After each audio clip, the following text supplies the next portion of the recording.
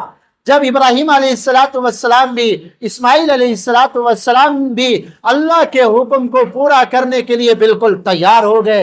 باپ تیار ہے کہ بیٹے کو ذبح کروں گا، اور بیٹا تیار ہے کہ اللہ کے لیے میں قربان ہو جاؤں۔ وَتَلَّهُ لِلْجَبِينِ، حضرت اسماعیل علیہ السلام نے اپنے والد محترم سے کہا، ابا جان آپ ایسا کریں، مجھے ایسے سیدھا نہ لٹائے، مجھے سیدھا نہ لٹائے ذبح کرنے کے لیے، کہیں ایسا نہ ہو آپ کی نظر میرے چہرے کے اوپر پڑے اور اللہ کے حکم پورا ہونے میں تھوڑی سی دیر ہو جائے۔ آپ مجھے تَلَّهُ لِلْجَبِينِ، پیشانی کے بل لٹا دیں، میرا چہرہ زمین کی طرف ہو، آپ اوپر سے چھری چلائیں، یا چہرہ نیچے کر دیں، نیچے سے چھری چلائے۔ اب ابراہیم علیہ السلام نے ایسے لٹا دیا اور چھری چلانا شروع کر دیا۔ کائنات کی ساری مخلوق میرے اللہ کے حکم کی پابند ہے۔ نہ چھری کی اپنی مرضی ہے کسی کو کاٹے، نہ پانی کی اپنی مرضی ہے کسی کو غرق کرے، اور کسی کی کوئی مرضی نہیں چلتی، اللہ کا حکم چلتا ہے۔ چھری بڑی تیز ہے، ابراہیم علیہ السلام چلا رہی ہے، گردن نہیں کٹ رہی۔ اس وقت اللہ تعالیٰ نے حکم دیا جبرائیل علیہ السلام کو، جبرائیل جاؤ جنت سے ایک دمبا لے کر جاؤ، اور ابراہیم علیہ السلام کے نیچے سے اسماعیل کو نکال دو، اور یہ دمبا ادھر لگا دو تاکہ وہ ذبح کر دو۔ وَنَادَيْنَاهُ أَن يَا إِبْرَاهِيمُ، اللہ تعالیٰ فرماتے ہیں ہم نے ابراہیم علیہ السلام کو آواز دی، یا ابراہیم قد صدقت الرؤیا، خواب تمہارا سچا ہو گیا۔ اب حضرت جبرائیل علیہ السلام آسمان سے دمبا لے کر آ رہے ہیں اور کہنے لگے اللہ اکبر اللہ اکبر اللہ اکبر اللہ اکبر، کہیں چھری کاٹ نہ دے۔ ابراہیم علیہ السلام نے ایسے دیکھا اوپر، جبرائیل علیہ السلام، وللہ الحمد، یہ تکبیرات تشریق ہے، ان دنوں میں کثرت سے پڑھنی چاہیے۔ اور ویسے 9 ذی الحجہ کی فجر سے لے کر 9 ذی الحجہ، آج 7ویں ہے، کل 8 ہو جائے گی، اتوار والے دن صبح فجر کی نماز سے یہ تکبیریں پڑھنا واجب ہے۔ ایک مرتبہ بلند آواز سے مردوں کے لیے بلند آواز سے پڑھنا ایک مرتبہ واجب ہے، جیسے وتر واجب ہے۔ 9 ذی الحجہ کی فجر سے لے کر 13 ذی الحجہ کی عصر تک یہ تکبیریں پڑھنا واجب ہیں، اور عورتوں کے اوپر بھی واجب ہے، لیکن عورتیں آہستہ آواز میں پڑھیں گی۔ گھر میں یہ مسئلہ بتا دیں، عورتیں عام طور پہ بھول جاتی ہیں۔ آپ یہ تکبیریں لکھ کر سامنے جہاں عورتیں نماز پڑھتی ہیں نا، وہاں پہ کاغذ کے اوپر لگا دیں، ان کو یاد آ جائے گا۔ تو یہ تکبیرات تشریق ان دنوں کا عمل۔ اور دوسرا عمل ان دنوں کا قربانی کا عمل ہے۔ صحابہ اکرام نے پوچھا یا رسول اللہ یہ قربانیاں کیا ہیں؟ آقا نے فرمایا تمہارے ابا جان ابراہیم علیہ السلام کی یادگار ہے۔ بھائی یہ جان کس کی دی ہوئی ہے؟